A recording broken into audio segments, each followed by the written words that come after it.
What is poppin', everyone? What's poppin'? How you niggas doing? Niggas is feeling good. You know, the weather has been weathering. I like that it's warm in the morning, cold at night. It's like giving us like a little slow fade into what we're gonna be expecting for the fall. Like, I don't want it just to be off the world like fucking brick. So, you know, it's feeling real good. I like it. Today was a good day. I was driving today and I was looking at the Houston skyline. I'm like, it looks so clear. I see everything. My eyes were open. I guess because I wasn't high today.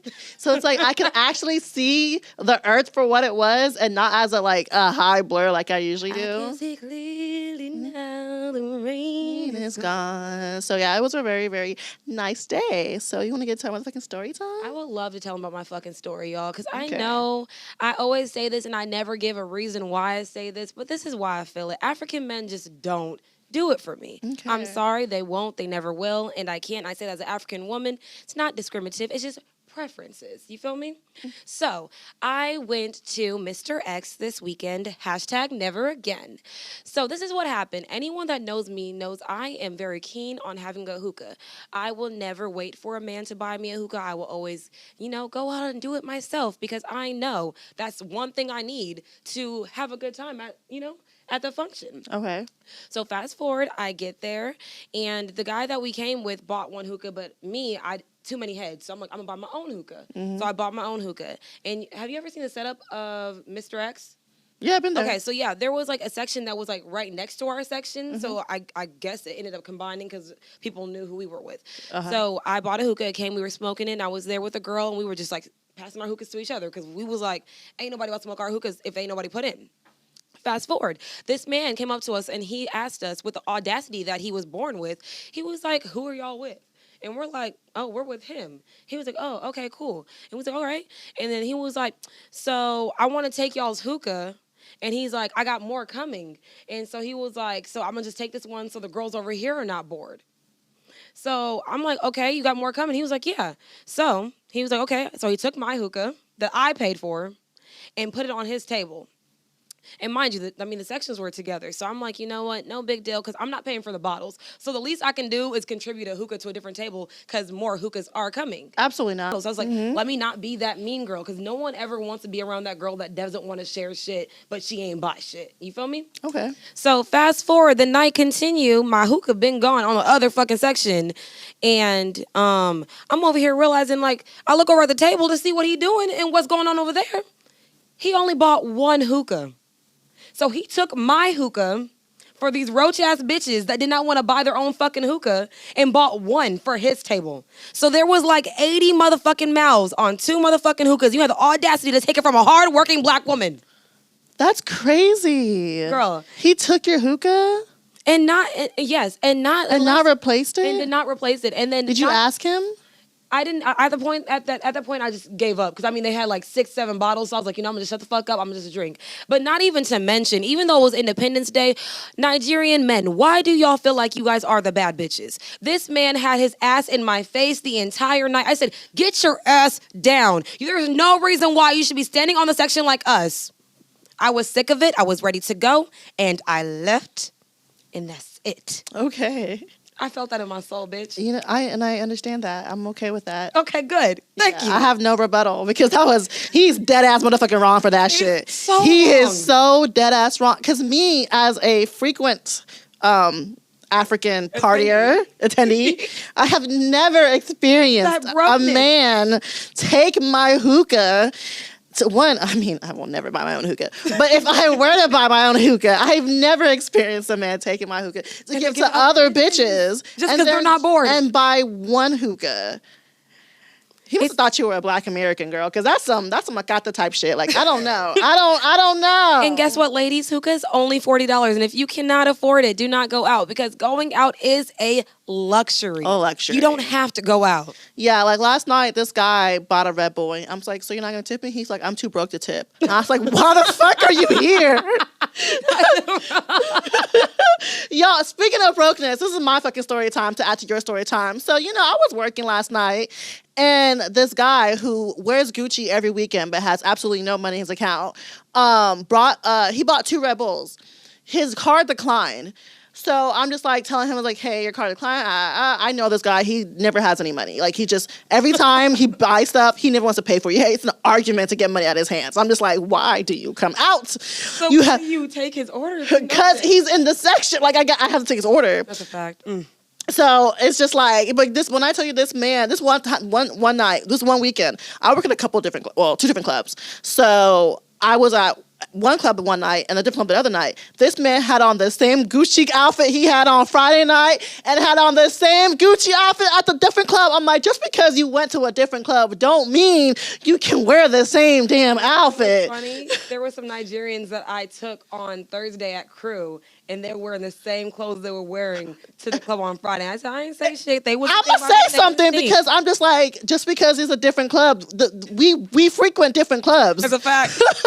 I'm gonna see you in the same outfit. So I say all this to say, so the girl comes and she was like, I don't want to wait. I'm gonna buy his 2 Rebels so I can go next because it was packed.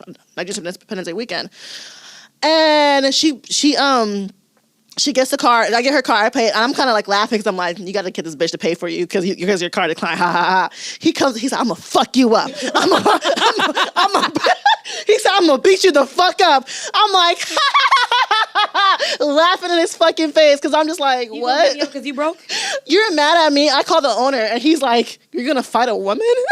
And I'm like, what? Niggas, you're mad at me because your card got declined and a woman had to pay for it. So you're mad at me? Come on, you gonna beat my ass? Come on, you gonna fuck me up? Fuck me up, please. I beat your ass too. I would love him to even try because you know one thing, security don't play about us. One thing about working in the club, you know when you get cool to security, they don't play about you. They'll be like, get them out of here. They don't play about you. So yeah, he really got mad at me because the card declined, and I did kind of chuckle. I'm not gonna lie, maybe that hurt his pride because I'm just like. You know, your card declined, broke ass bitch. He's, I'm gonna fuck you up, bitch. So do you want to get some Would You Rather so we get some motherfucking wine facts? We get some motherfucking tea time? I would love to introduce the show because the girls are back at it again with another messy-ass episode of Sip and Spill where we create conversations all while sipping wine. And I go by the name Ambitious, the Hookah Hoochie Teray. And I'm Thug motherfucking Sammy. And while you're at it, follow us on all social media platforms at The Real Sip and Spill, except Twitter, which is Sip and Spill 1. And give us a 5-star rating because we're some 5-star bitches. So now we can get into and if you haven't already, follow our Instagram, our Twitter, our Sip and Review. We send us shit and we review it. Our merch, our Facebook, our Twitter, our YouTube. Our YouTube has been progressive. It's been really elevating. It's been growing. We love that because it only took us 4 seasons to finally get over 20 views consecutively. And to some people that might not be a big deal, but if you've been grinding out, and we always say like, big deal. We're like, forget our YouTube. But now that we're seeing it, I'm like, oh my God, we're like getting 40, 50 views like all the time. Like we have regulars. Consistently and comments and stuff. And it's the comments for 40, 50 views might not mean shit. Like, oh my God, that's nothing. But honestly, it's to me, growth is growth. No matter how small, how big, I love growing. So thank you guys so fucking much. And leave more comments. We want to engage with you just a little bit more, you know? And don't forget our fucking spill your tea. I feel like we've been neglecting that lady. So spill your fucking tea. Like, because we've been spilling our tea. And I'm tired of telling y'all my fucking business. So. Well, we tell our business every week. So now I'm ready to tell y'all's business. That's a fact. So you want to get into Would You Rathers? Okay. In the honor of spooky season this month, all my Would You Rathers going to be spooky. Okay. So, would you rather get a surprise visit from Frankenstein or the Headless Horseman? Headless Horseman. Okay. I feel like it would be fun to be chased by someone on a horse with no head. Okay. Like, how do you find me? Just how? I don't know how he does it. I don't know the man. Yeah. Okay. So my Would You Rather is: would you rather communicate only in emojis or never be able to text again? I guess I can go without texting. Yeah, same. I like being on the phone anyways. So. Yeah, I don't mind. I mean, as long as I can still talk on the phone, then I'd rather do that. Okay, so let's get into some wine facts, y'all. Y'all know I like to do like a big gesture-ass story for no fucking reason. So cheers to the white women of the world. We're going to cheers them. You know why? Because we're drinking Kylie, and Kylie's a white girl just like this is. This is a 2020 Sauvignon Blanc. And I'm sure it pairs well with white men, white cheese, coochie boards, all that good shit. So the flavor profile is coochie boards? Yep. Are boards full of just coochies? I guess. Okay. I'm not gonna call it charcuterie because I don't even know how to say the word right. Well, it's shark coochie. Exactly. Well, I can't. But you just said coochie, so I'm thinking of a board full of pussies. Well, I guess it is. Okay. Drink some wine with it. So the flavor profile is lemongrass, orange blossom, and grapefruit. I picked it up and I said it sounds fucking disgusting, but I know we haven't had anything white in a while, and I wanted to surprise my dear Samantha with something different than some red shit. So Okay. this is for you. Thank you. Cheers to the white girls. I'm not cheering to that. Okay. But we can cheers to another messy ass episode. A sip and spill. Ow. I was thinking about lately that I really don't have a single close white friend. Like, not one. Same. Like, I have white acquaintances, but like one, like, that's my bitch. I actually don't have any white friends, and that's so crazy because I'm from Iowa, so you would think that some of them would have straggled along during the time that I've, like, you know? Yeah. But I'm just so, like... No, I don't have a single white friend. I don't have a Wow. single friend. Cheers to not having a single white friend. Bitch. That's actually not bad. I was thinking it was going to taste It's actually delicious. pretty dry for a white wine. I'm That's surprised. I mean, It's kind of what- tasteless. It's kind of tasteless like a white woman. No, I definitely taste the grapefruit. Because it has, like, you know, a little bitterness at the tail end of it. No flavor, just like a white woman. We heard you the first time, and we didn't give you any comment for I didn't say tasteless. I mean, I didn't say flavor the first time. I said tasteless. crying. Anywho, so let's get into some motherfucking I really don't tea like this wine. time. How much alcohol is in there? Time. Oh, how much alcohol is it? Can we get some tequila? 13% alcohol percentage. Can we get some tequila, please, for the wine? Because I don't like it. Thank you so much, black man. And they say there's no more good black men out there. That's a lie. There is. He's our producer. We can keep going. We don't have to wait for the... Oh, shit. Well, let's get into some motherfucking tea time. Tea time. So, Ice Spice, speaking of tasteless, she came You to thought I was feeling you? I was. I was. But no, so I guess she came to Houston, and I think she was at Sakai. I think it was Sakai, because I've seen the Sakai outside a long, time before, So, anywho, so she went to Sakai, and I guess she was performing the song Munch, and no one was feeling her. Mm-hmm. Like, they said that the only time people, crowd started, engaging with her was when she started twerking. Okay. And I feel like, personally, Houston is a very hard city. We are the world's worst fucking critics. Mm-hmm. So it's for me, I can understand us being a harsh critic, but I also want to play devil's advocate and say she's new. Mm-hmm. You have to give her some time for some, artist development. Mm-hmm. You can't expect her to make a overnight sensation and then be a fucking artist all in one night when people take years to master their artistry. Mm-hmm. So I agree. I have really no more to add to that because I feel like, honestly, I've never been in front of all that many people and performed, so I feel like I might get nervous. I'm not gonna be perfect. Especially honestly, her song just got really popular overnight, and she probably wasn't prepared for the fame that she got. So you know what? I'm into giving black women graces and allow her to just develop her rap career because it takes a while. question, have you ever heard the whole song? Yeah, I have. I have not. I've only heard. You thought I was feeling you? A nigga munch, nigga eat it for lunch. Biggest part about it, I get what I want. I've heard the whole song. I have not. Yeah, I have, and it's just I get what I want. That's all I know. so. You know what? Great for her. I love to see black women succeeding. She's a cute girl, and I hope nothing but the best for her. Okay. So let's get into Big Lotto.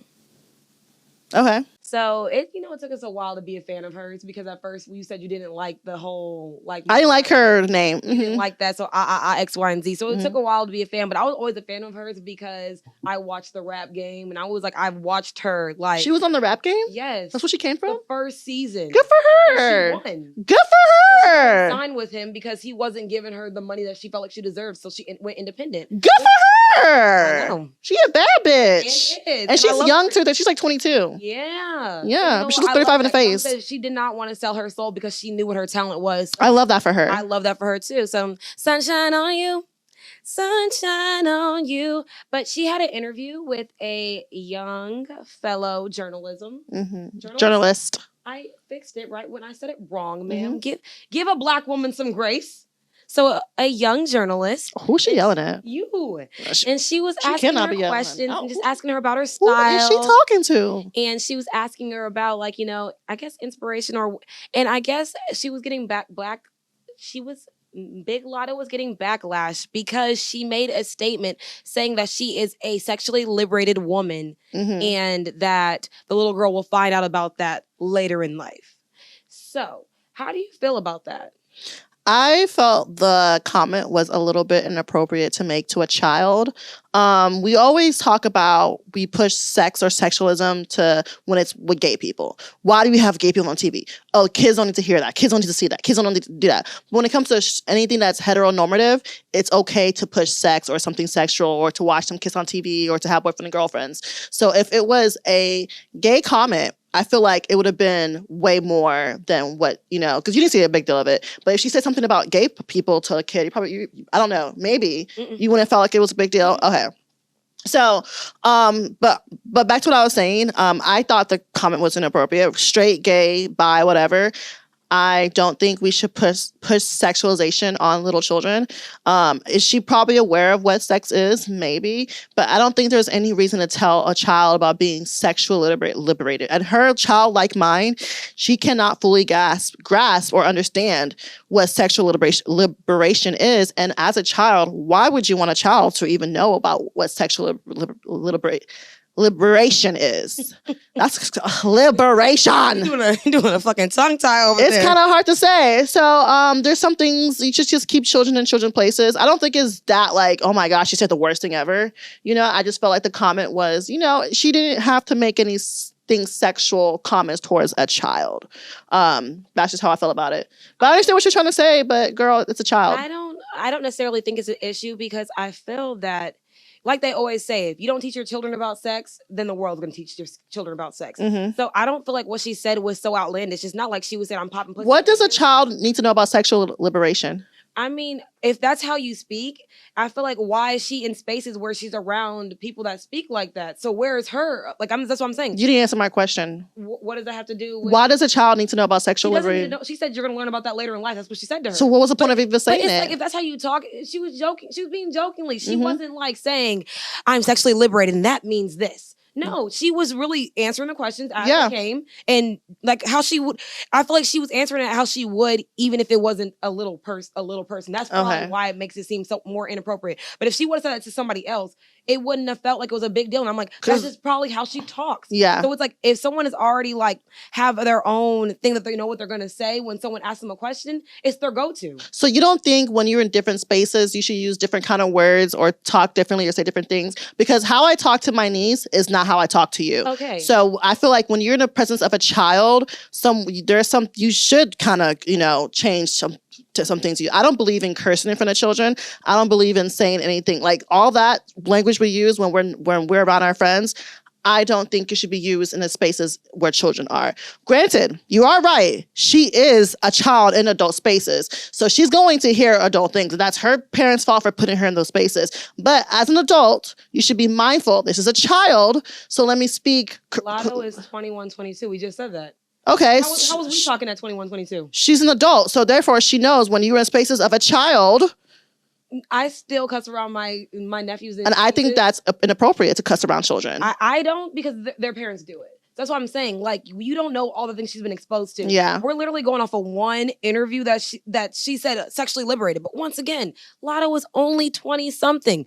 So usually most 20-something people are not that poised. Let's be real. Like, maybe if it was Chloe, not to compare them, but I'm saying. Chloe who? Chloe from Chloe. Chloe Blady? Yeah. She's the same age as her. I know, but I'm saying she's more poised because that's what I'm saying. She probably would have never said anything like that. But I'm just saying they're two different people. They're going to answer things two different ways. Yeah. And just because Chloe is sexually liberated because she looks the way. Chloe is very sexually liberated. I see she's very poised. So I feel like that wouldn't have ever been a slip up. But for Lotto, it didn't seem as a slip up because I feel like she did her best with what she was given. She could have been rude and not did that interview. She didn't have to do that shit. She wasn't getting paid for that shit. Okay. So I feel like she did the best what she could do in the time frame that she had. Yeah. So like, I'm not nailing her to a cross for it. I just feel like be mindful in the spaces and who you're talking to, because I'm not going to be saying anything sexual around my niece. So don't you dare say around my niece. So let's get into my motherfucking bestie, y'all. Hey, girl. Meg, the motherfucking stallion, the hot girl coach, is opened up. Well, not opened up, but she made a website. Yeah. For a mental health awareness and for resources. And I fucking love that, because if you aren't aware, she did graduate and went to school for healthcare. And I love that she's using her degree to use, even though she's a multimillionaire and she don't really have to use her degree to use, she is doing that. And I love that about her. And one thing that is not talked about in the Black community a lot, which is changing because now we're talking about it more, is mental health and not having the resources, because we aren't always have the money to get the resources. Therapy is expensive. Therapy is fucking expensive. It's very expensive. I was in therapy, it was literally like $90 every single session. That's expensive. And a lot of us don't have $90 spare for therapy. So she is giving us an opportunity to get the help we need without having to without having to put that cost out. And I love that. I think more people should do that. Like, we talk about helping our community and putting back, and she's actually doing it. And thank you for that, Meg. And this is why we're besties, because I love you. Does she know that she's your bestie? Because I thought I was your bestie. Meg knows she's my bestie. Meg, right? You thought I was feeling you? Are you calling me a munch? Yes, I'm calling you a munch because I'm your best friend. Well, we are, but I'm just saying, Meg's my famous one. She's my famous best friend. I'm just a pedestrian. No big deal or anything. No, I absolutely. We are besties. Is that my bestie in a Tesla? Well, is that my bestie in an Altima? Right. You're like a broke bitch. I have an Altima too, girl. We Altima twins. But yes, so I absolutely love it. I think that it's important, and I feel like being able to be in a space that it is safe for people to now talk about it, because I recently had someone that I graduated with that was in close proximity of my family commit suicide within the last month. And it's really sad because the reasoning behind why he did it, it's like, it was definitely because he was gay and he's African. Aww. So yeah, so it was a big thing. So I love that you are giving a safe space for people that look like us. Yeah. No matter what walk they're going through. And I really do hope people seek that help and find that help and actually, understand mental health is just as important as your physical health. And look how she phrased it too. Because she's like, bad bitches have bad days too. I'm like, I'm a bad bitch. I got bad days sometimes. I had a terrible week last week. Like my week last week was terrible. My mental health suffered so much last week, and I've never been in that space before. And it was just like, wow, like I didn't understand what I was going through. Yeah. And so when that actually helped me personally. So yeah, I'm like, I'm a bad bitch that had a bad day. I had a bad week. Okay. So that personally helped me. So I greatly appreciate what she's doing for people who look like us. I'm pretty sure it's also for people who don't like us too. But we talking about us. Yeah. About y'all right now, Kylie. So that gets us to the topic of conversation. What is your purpose? Ding, ding, ding, ding, ding. So do you feel like you know your purpose? Do I feel like I know I feel like I do know my purpose. And I feel like my purpose is also what contributes to why I feel like I had a bad week. I feel like I'm always that support person for other people, and I don't mind being it. I love that people always feel like can come to me. I love being that friend that, I'm the positive, happy friend that, I feel like my purpose is always to not just brighten other people's day, but give people a sense of positive, give people a sense of light. Yeah. Like I want you to feel comfortable to be completely who you are around me. Fear of judgment. Because I never want any of my friends to feel like anything they've done or do is I'm not going to stop being, unless you do something like wild ass, some crazy ass shit. But like, I want people to know that I'm a safe space and you are able to be completely yourself around me. And I feel that's my purpose in life, to make people feel like, hey, Sammy's that safe space and I can be completely myself around her. And I don't fear judgment. I don't fear I'm going to lose her friendship. I don't fear anything, So, and I've like give this podcast shit. Like Definitely, I feel like this is my purpose. I feel like I have the voice for it. I have the charisma for it. I have the character for it. Low key, I've been doing this since I was a child. And didn't even know I was doing it when I was a child because I had a whole fake radio station when I used to record that little on the cassette tape on my on the radio.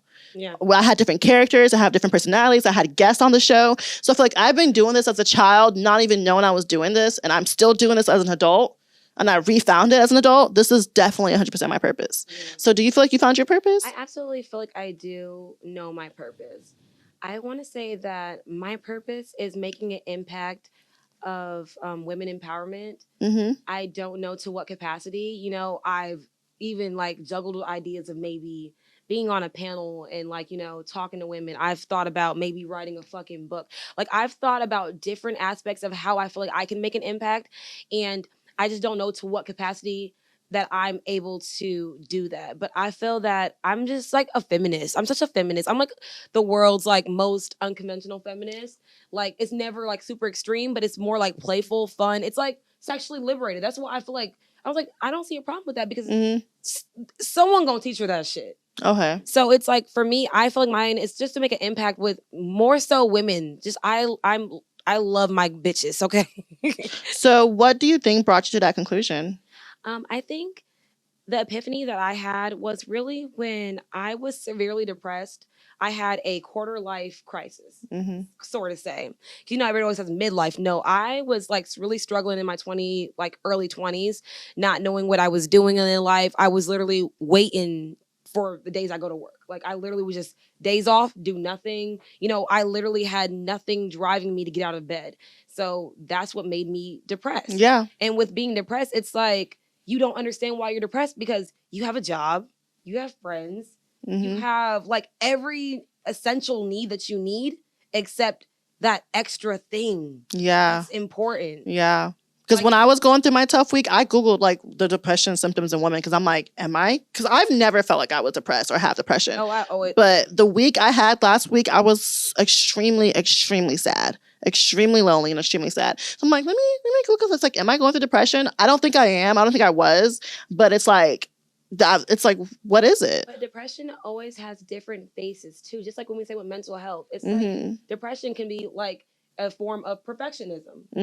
A sign of depression is high functioning anxiety. Like there's so many different levels of it. People always think that depression is only associated with sadness, but it's like sometimes depression is overworking yourself so you're not having any downtime to think about your fucking life. And so it's like people only see the polar opposites of where bingo, that was it. Yeah, you either are super happy or you're super sad. Yeah. And I'm like, there are so many mid levels to it. That's why I feel like it's very important to always check in with your mental health and your strong friends. So I apologize that I wasn't able to reach out to you last week if that could have made a difference, you know? Yeah. But also, I would love, you know, if you're feeling like something, maybe just, you know, tell me so you can vent to me because I do it enough to you. Yeah. I would love for you to feel comfortable enough to want to vent to me But the problem is I'm everyone's strong friend. But you don't have to be everyone's strong friend. Yeah. Bitch, I'm tired of being the strong friend. Yeah, that's what I'm saying. I feel like that's why I say like who I am as a person is probably what's affecting my mental health right now because I'm always everyone's strong friend. Space to vent to other people. Like, we ain't gonna tell your business. I know. So, but I have a journal, so I write it out. Your journal can't talk back or can't listen, bitch. I know. That's all I gotta suck and say. You right. So do you think it's important to know your life purpose? I absolutely feel like it's important to know your life purpose because I don't think that we're here by accident. I feel that, you know, life is more than just waking up every single day and doing what you want to do. True, because out of all the millions of sperm, you made it. That's a fact. So nothing happens by design. And I feel like it's important to know because it's like leave your print on the world as you see fit. Like that one song by Beyonce, I Was Here. She's like, when I leave this world, I'll leave no regrets. Make sure everyone knows that happens, that something. But it was like, it was beautiful. It was fucking beautiful. I wish I would have looked at the lyrics before I came. But I just feel like living your life and walking in your purpose makes everything feels so much easier. Like it just feels like everything clicks. Like why certain things in your life never worked out because it was always leading you to this one point. Yeah. So do you feel like it's important? I think it's very important because I feel like people who don't know their life purpose walk around like ghosts. You know how a ghost is just like they're in between worlds, they're just there. I feel like, yeah, if you don't have a sense of life purpose or have a sense of drive or have a sense of finding your life purpose, you just walk around the earth just like as a ghost. And I feel like that leads to depression and that leads to unhappiness, that leads to making wrong choices, that leads to drugs, that leads to alcohol abuse. So yeah, it's very important because when you have a sense of drive in you, you want to do more. You want to get out of bed. You want to wake up. You want to work out. You want to go to work. You want to do stuff. You want to do stuff for your family. You want to be a bigger, better, better bitch. Mm-hmm. So yeah, this definitely having a life purpose and finding it is important. Do you feel like having a life purpose has anything to do with any connection to spirituality? 100%. I feel like any person who has a sense of a higher being know their life purpose. Yeah. Like everyone, whether you believe in God or whatever you call your higher power, I think you're an absolute idiot to think that we're just here by ourselves and there's nothing else is, that created us. You're an idiot to believe that. So whatever religion, background, whatever you feel, there's a higher power. Yeah. So when people who are closer to higher powers, like monks or, religious people, they have a sense of purpose. They have a sense of feeling. They have all these senses. So it's, to me, even me as I'm going through my spiritual journey of meditating and praying and becoming a bigger, better, badder bitch, I'm finding my purpose every day. Like, it's because I am connecting spiritually to a higher being. Yeah. And even though I don't go to church every day, I know there's a higher power and I talk to this higher power, and it allows me to know that every day when I get up and do stuff is because... No, I'm scratching myself. Oh, good. I'm scratching myself. Every day I get up and do stuff is towards my purpose. It's towards this fucking podcast. It's towards to be a fucking millionaire. It's towards to help my people back home. Yeah. That's my ultimate goal because my people are suffering at home in Nigeria. Like, people like this. Like, I was supposed to celebrate Independence Day, right? And to me, Independence Weekend for Nigeria is partying and popping bottles. Mm-hmm. But my mom's like, what are you celebrating? Our people are dying. Our people are suffering. Nigeria's corrupt. The officials are corrupt. The government's corrupt. So it's like, what are you celebrating? I'm popping bottles, shaking my ass, and my people are suffering. My mom's sending money back home so her brothers can help feed his children. So I feel like that's my purpose in my life, is to help everyone around me. Mm-hmm. And I feel like my drive is to do that. And because of that, because I'm connected higher to a spiritual being, I'm able to know that and to do that. Mm-hmm. What about you? I absolutely feel like it's very enlightening to be able to find that sense of light in your life, because it's just a spark that just is a trickle down of all the great things you can do and all of the great things to come. Like, I don't want to extend it too much, but you pretty much like tapped on it, because it's like, mm-hmm. once you have that, it's so passion driven. Passion, that's it. It's passion to not only perform and or service that need of the purpose, but to also help someone else find. Because when you feel like you found your purpose, you want to be around people that are like-minded. Like, do you know why you're here? Like, I literally sometimes ask people, I'm like, what is your purpose? And they're like, just to be a good father. I'm like, sometimes that could be their purpose. That's literally what some people need, because they're like, well, I never had my dad around, so this is why I feel like it's my purpose. And I feel like your purpose doesn't have to be like changing the fucking world. Purposes can like... Right. It could be a job. It can be being Mother Teresa, or it can be being the first Black doctor in your community. Exactly. That can all be your purpose. All purposes serve to the greater good, and mm-hmm. all are connected to being at a certain place of inner peace and a level of understanding of self. So was it hard to find your life purpose? I'm so mad you asked it like that. Hard.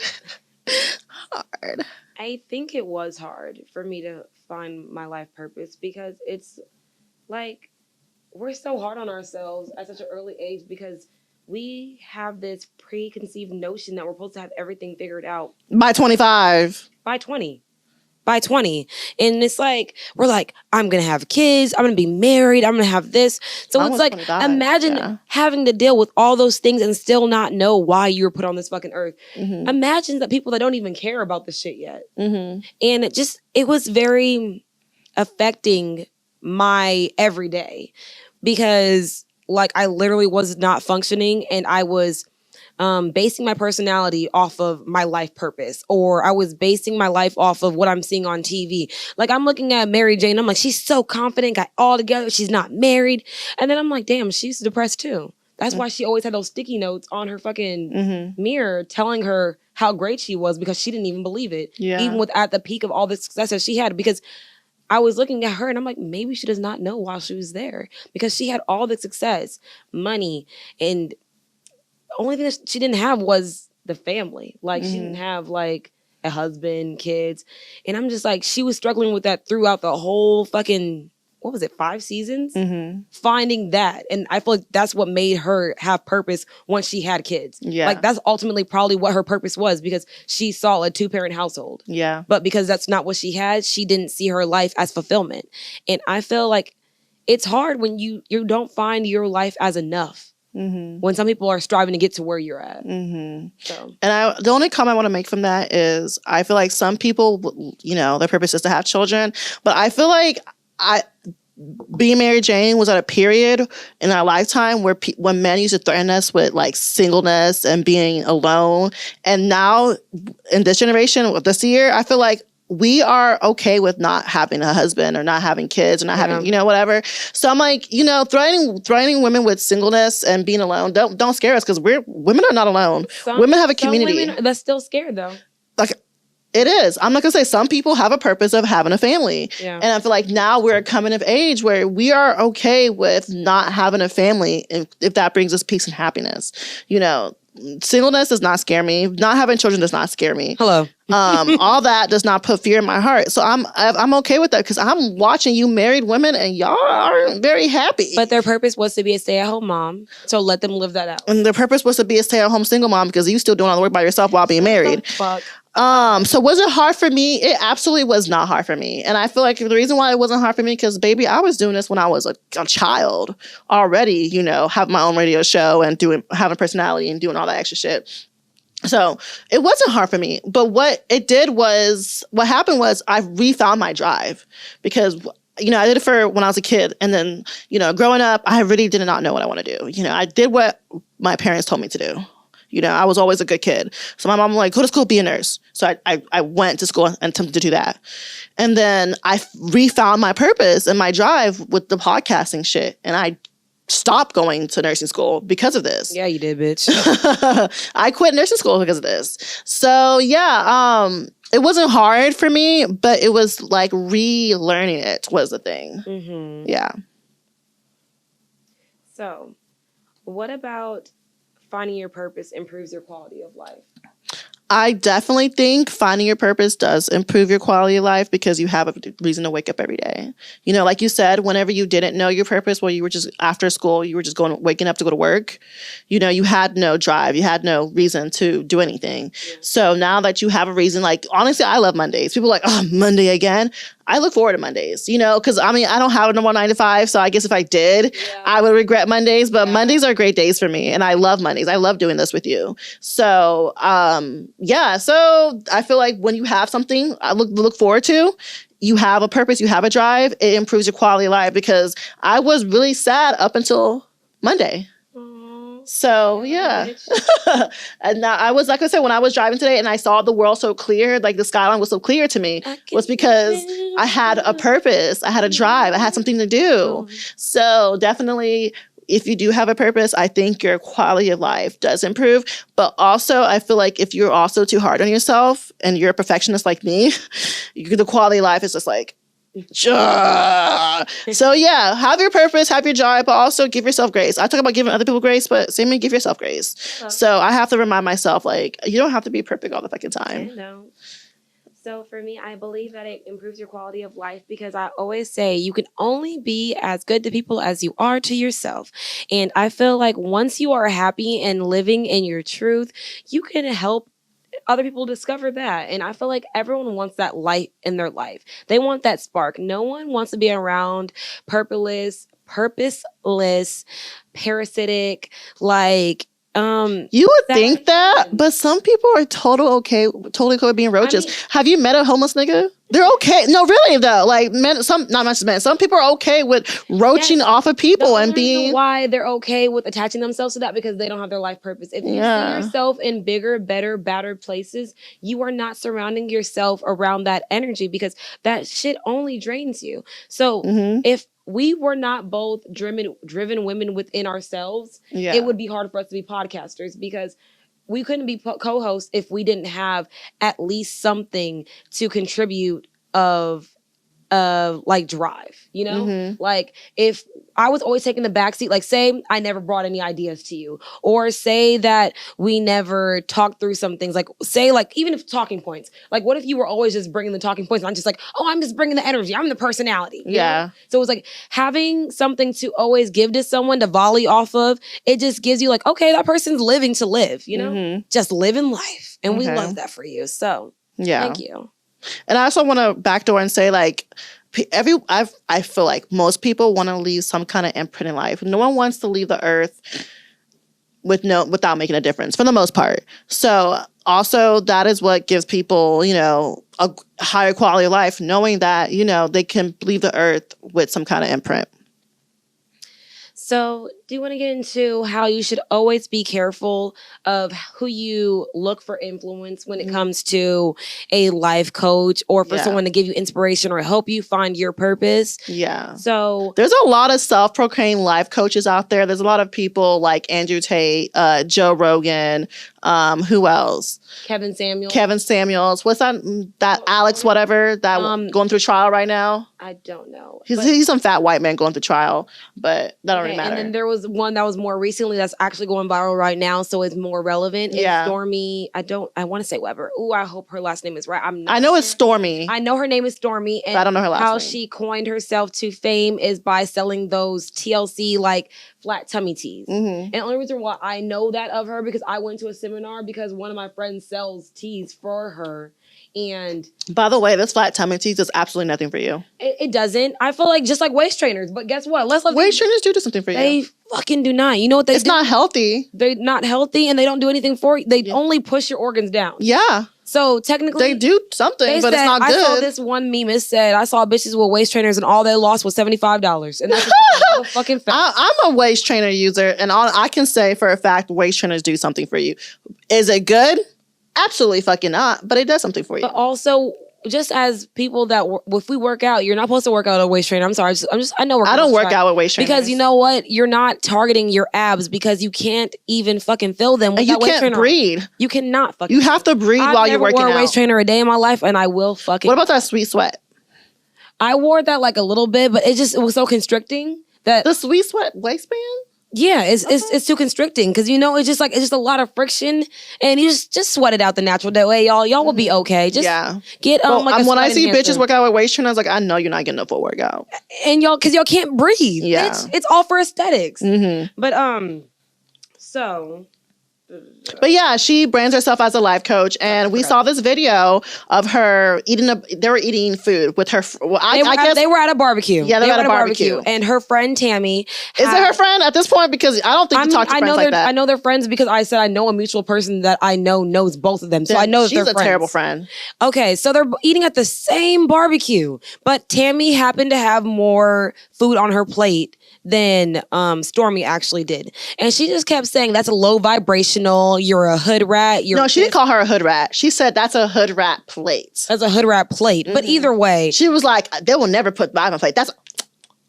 That's not a queen's plate. This is a queen's plate. Exactly. Mind you, they're eating the same fucking food, just a different portion of the food. And so when you're saying low vibrational, me and Sam, I'm like, you saying that like you are not eating dead carcass as well. Because at the end of the day, we're all eating low vibrational food if we're not on an alkaline diet. So for you to say that because you have a smaller portion, which I don't even know if it's a real body, that ain't none of my business. So that's nor here nor there. But she tried to turn it into like a life lesson, talking about like, just don't take what anyone's going to give you. Bitch, she was hungry. Stop making everything a life lesson. Bitch, if I'm hungry, I'm eating. We're eating food. And honestly, you only got one time to lick your fingers, put in my food before I smack you in your motherfucking face. 2, I'm a big person in talking to your friends at a certain way. And it was mean. I do not understand the need to talk down on your friend or to say mean things to your friend. That's not your friend. Yeah. So for her to like... You're treating her like a roach, like bitch. a roach. And this is why cults start. This is a cult. For her friend to just accept that and you know, everyone around her was like, yeah. I'm like, fuck? That's a cult. You got one time to say my food is cockroach, bitch. You eating dead food We're too. eating the same food at the same places. What is the motherfucking problem? What is the difference between... It's barbecue, my nigga. It's a fucking barbecue. Bitch, yeah. And neither of y'all had veggies on y'all plate. Low vibrating but hoes. it don't matter though. If you want to eat meat, eat fucking meat. I don't really care. I just don't understand the whole downplaying your friend for eating more meat than you, I guess. I don't know what the whole purpose of her life purpose coaching was. I don't know. But it's whack, bitch. You are whack as fuck, honestly. She definitely coined herself as a life coach. I've been to, like I said, I was just like, she talks like, you know how life coaches just talk like, yeah. And this happened overnight. And I'm telling you, it really works. She's one of those people. And I'm just like, and just even imagine the guy we were talking about on the phone that was dating Avery off of 90 Day Fiance. Yeah. He made himself a life coach, telling people what to do with, and if listening to men like him will get you smacked in the face for a feminist like me. Right. He was saying that women's brains are smaller than men. He said it's scientifically proven. That's what he said. That women's brains are smaller than men. So they're not logical. That's exactly what he said. And he kept repeating it like he was right. And she was sitting there like, not me dating a man that's saying this shit about me. Yeah. I mean, honestly, be wary of self-proclaimed life coaches. Follow who you feel, that you should follow, that you can relate to. But honestly, I feel like we should be very careful of what we digest as human beings. Because when I'm digesting someone who is telling me I'm a hood rat because my play is hood rat, or you're a queen because of your play and I should not accept whatever someone gives me, I guess, but when it pertains to fucking eating a barbecue, bitch, not the time or the place, bitch. Tell me that shit when I'm dating a whack ass nigga, or tell me that shit when I'm like, when it pertains. Everything does not have to be a life teaching moment. Teaching moment. It's really not. And I guess, I'm trying to say is sometimes I guess we can be hypocritical because I don't self-proclaim myself as a life coach at all. If you follow what I say, it's because for whatever fucking reason you think I'm right. I don't advise everyone to do what I say or do what I do, but if you feel like what I'm saying is connecting to you and you like, oh yeah, that bitch is right, cool. I don't think I'm a life coach. We do give unsolicited advice all the time. So all the time. That's a podcast. Is that not a life coach? But we don't. We tell people about their fucking lives when our lives is in shambles. But we also talk about our shambles as life. Yeah, that's true. Because we don't just show the only good stuff. Okay. We show the bad stuff too. So, I don't go around telling my friends, oh, you should not accept that because you're a queen and I will never accept that because I'm I'll just be like, girl, okay. Like even on this podcast, I say we always say this is from our point of view. This is our advice. Do it as you will. So I don't think I'm a fucking life coach. If you see me as a life coach, I guess. But no, I don't think we should be giving people unsolicited advice like that. I absolutely believe maybe my third or fourth life that I lived, I probably was one. Because I feel that I give some pretty solid advice. Sometimes it might be off the rails, but I'm for the off the rail bitches that are trying to get on the fucking rail. So at this point, yes, I am a fucking life coach, self-proclaimed, and I'm fucking hypocrite. You're saying you're a life coach? I said in one of my lives I was. Okay. You gotta understand, reincarnation does not just die when you die. Okay, so right at this moment, this life, do you feel you're a life coach? No, I'm telling you, previous. Okay. I was a life coach. So I feel like she's trying to creep back into me and try to tell me to lead the bitches to victory. So I'm trying to lead the bitches. But you know what? I get a lot. I get my friends who are in a relationship. They're like, I love your podcast because you say all the things I wish I could say. Exactly. To my man. So we talk for the bitches. That's what I'm saying. We're self-proclaimed life coaches. I'm not self-proclaimed because I've never proclaimed myself. I'm a self. You are. Say you. I am, and I will be. And like I said, I speak for the bitches. I speak for the bitches too. But I'm not a life coach. Bitch, we talking about life. We coaching. Life coach. I'm not coaching life. Bitch, however you want to frame it. We are podcasters. My opinions, and I say what I feel. And I'm not teaching you how to live your life. I'm teaching you. I'm learning. And I'm accepting when I am wrong. So if you're struggling through life and you're trying to figure out what your fucking life purpose is, here are some tips on how to find your life purpose. So we got this on a website. This is not from our own brain. This is not. But while we're looking these up, let me do a little side note where it says, think of your life's purpose as a golden thread for some. The thread comes in a form of either a certain career or profession, like we were saying earlier, while others, it comes in a way of being or expression. So if you never really realize if you are, sometimes you're like living in your purpose by your job, and sometimes you're living your purpose by, making an impact and, going and cleaning 10 fucking cars. Yeah. Purpose. Okay. Purpose driven. How to find your life purpose. Think about what brings you joy. I think for me, I don't think I just found my life purpose. I feel like I rediscovered my life purpose, was thinking about what brings me joy, because going to nursing school did not bring me joy. I like my nails long. I'm a ratchet bitch. I do ratchet shit. Your nails being short right now. Well, it was because I'm trying to make my real nails grow. But honestly, I like my nails really long. I'm a ratchet shit and I'm a ratchet bitch and I do ratchet shit. So thinking about what brought me joy was not helping people. I'm sorry, but it was. Yeah, I can't be a nurse. I ain't taking care of no one. It was not helping people. I do love helping people, but not in that way. Mm-hmm. It was not being in the hospital.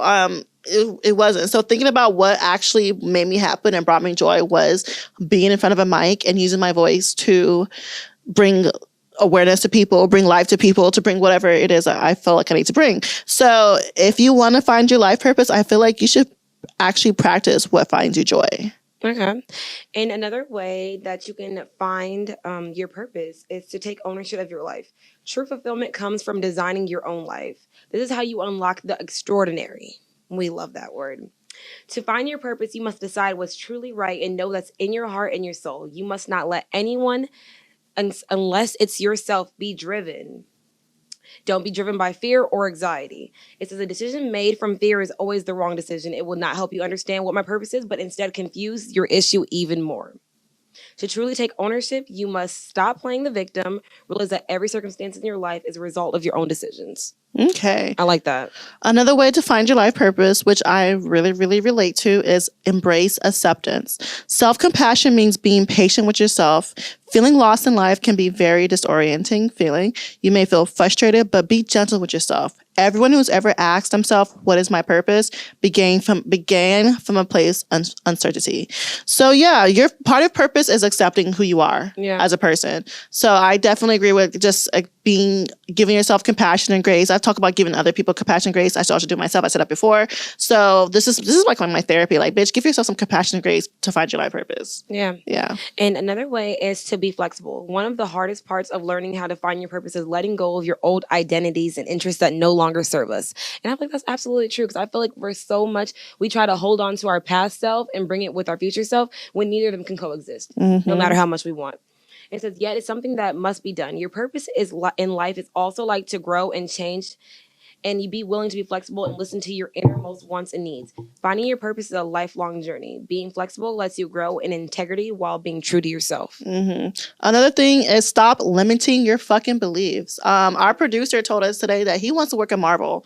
Imagine if he didn't have like the mind to feel like, maybe that's his fucking life purpose. And a lot of times we don't feel that we can achieve. We don't be thinking big, bitch. We don't think big. We be thinking bigger, bitch. We think small. And it's like, why not? I feel like if Obama didn't believe he could be president, would we have a first half black president?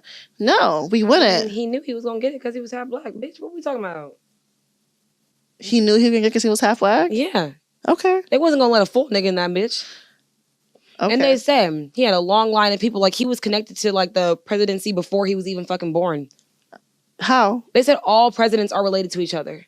I don't know how. Bitch, I didn't go down that conspiracy theory too far down. But they said all presidents were actually kind of related to each other. Okay. I don't know how, but starts with whiteness, ends with Obama. He is half white. That's the person I said was being the first mixed president. But yeah, self-sabotage and fear of failure are two things will stop you from finding your fucking life purpose.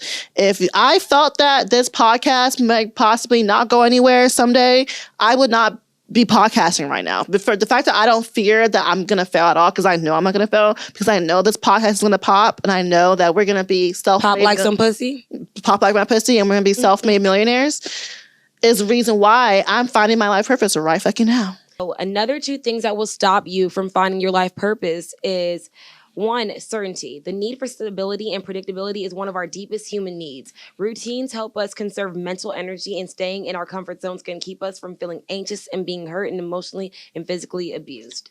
And I feel like that's true. People like knowing what's going to happen, and having your life purpose is like a scary out of body experience that never really stops. Like they said, it's lifelong, but I don't know if it's lifelong, but it's definitely not something that just happens overnight. It's like, absolutely not. You know? Yeah. And another thing is limiting beliefs. The stories we tell ourselves about who we are can hold us back or either propel us forward to fulfillment. And if you don't believe that you can do it, you're not going to fucking do it. Period. So that also goes with what you were saying. Yeah. If you wasn't thinking you was a bigger, better, badder bitch, nigga, you better start fucking bigger, thinking today. Nigga. I'm just saying for anybody. Like, we're going to always reference everyone as bigger, badder bitches. Or niggas. If you want to be a bigger, badder nigga, you're a bad bitch, which you are Nigerian, and you are not my so what the fuck does being African have to do with it? Because their beliefs are never limited. Why scam one person when you can scam the world? Why scam 3 people when you can scam 4? Why scam 5 people when you can scam 8? No, I'm kidding. Let's get some different questions because I don't have another one. Fucking question. All right. It's funny because you brought this white girl in because I have a question about white people for you. Okay. If God came down and say your life purpose is to save white people from themselves, would you do it? Nah, because they killed Martin Luther King and that was his life purpose. Shit, fuck them. Anywho.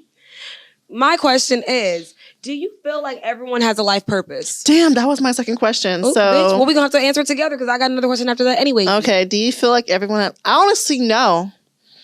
I don't feel like everyone has a life purpose. I feel like some people are just in this earth to be rodents. And it's sad. Like them roaches that was smoking on my hookah? Yeah, it's sad, but like it's not everyone has a life purpose. And I don't... It's... Do you feel that you would think, do you feel like that's nurture or nature? Do you feel like people don't believe they have a purpose because they've never seen someone in their life have purpose? It's definitely nature. I mean, it's definitely nurture. I feel like because people are born to doomness, they are doomed. Like, for example, there was a student who stole his teacher's car and drove it off and crashed it, whatever the case was. And then they found the guy, the dad's page, and his name was certified. It was like some kind of hood rat shit. And he has pictures of his... It was low vibrational? It was low vibration. And he has pictures of his son with a gun, and he's posting his son like in cars and guns and shooting stuff. I'm like... So what does that mean that he doesn't have any purpose because he got a gun? I'm just saying, whenever you are already in that environment where your parent is toxic, you are going to also not find a life purpose for yourself. Because why are you in the middle school stealing your teacher's car? Are you Lamont from fucking Boondocks? Bitch, I ain't never seen Boondocks a day in my life. Okay, it was actually a real life thing that happened. It's not just a Boondocks episode. But Lamont Hill, whatever it is, he stole his teacher's car. He was like, I like to do bad things and smoke with cigarettes. Okay, anyways. Yeah, whenever you don't, if you're in an environment where there is no purpose, there is no drive, like there's just... Like, especially because I've been watching this prison show, like they're born in life of poverty. Yeah. So it's like they don't see anything to life except stealing, killing, robbing, and doing stuff like that. People are built off of survival. So yeah, not everyone has life purpose. That fucking sucks. I hate that for y'all. But if you need life purpose, I'm a life coach. So, tap in with me. Next question is, do you feel like people have more than one life purpose? Absolutely. We didn't get to it, but I feel like your life purpose can elevate and change over time. Wow, we did not get into that. We did not. Totally skipped over that. But that's fine because we're good on time. So because your life purpose can change and elevate over time, I feel like you can have multiple life purposes. Because at one time, I thought my life purpose was to be a mother who adopted children. That was my big thing. I really wanted to be able to take in kids who didn't have families. Yeah. Now tell me if I want kids. So yeah, your life purpose can definitely change and elevate over time. I absolutely agree with that as well, because I feel like if you would have asked me literally 5 years ago what my life purpose was, I would probably say, just survive, literally, because I didn't have much to live for. So my life purpose was just not kill myself or, kill people, so. If you can go back and change one thing that happened in your life, what would it be? Change one thing in my life. Only one thing? Just one thing. Wow.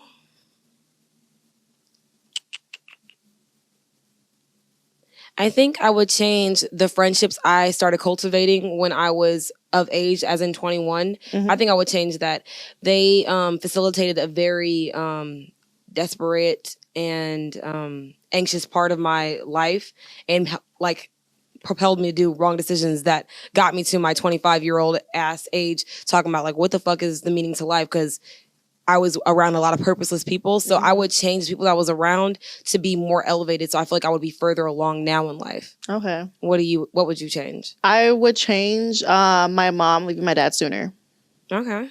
I feel like if my mom left my dad sooner, a lot of things that happen wouldn't have happened. And I feel like... But what if they needed to happen to be able to show you that African men ain't shit? I mean, I still date African men. So, I mean, I don't feel like all African men ain't shit because I don't date my brothers. So I don't. But you say your brothers ain't shit too. I don't date my brothers. You've seen with your own eyes multiple times, and you still choose the route of African. I don't men. date my brothers, but I feel like family by season 6. My brothers have been nothing but wonderful to me. But to women, but to other women, I don't know. I don't think so. But I definitely wish my mom left my dad sooner because maybe my sister would still be alive. So definitely, yeah. We'll talk about that off camera. Yeah. Wow. Thank you for following us on this journey. I feel like I had a lot of fun. It was easy. It was simple. It was really from the fucking heart. I feel like I just gave you my fucking heart and put it on this motherfucking table, bitch. Do you see my heart? No. It's right by Kylie. Okay, I see now. So, while you're at it, can you please follow us on all social media platforms at The Real Sip and Spill, except Twitter, which is Sip and Spill 1. And while you're at it, leave a 5-star rating because we're some 5-star bitches. Ow.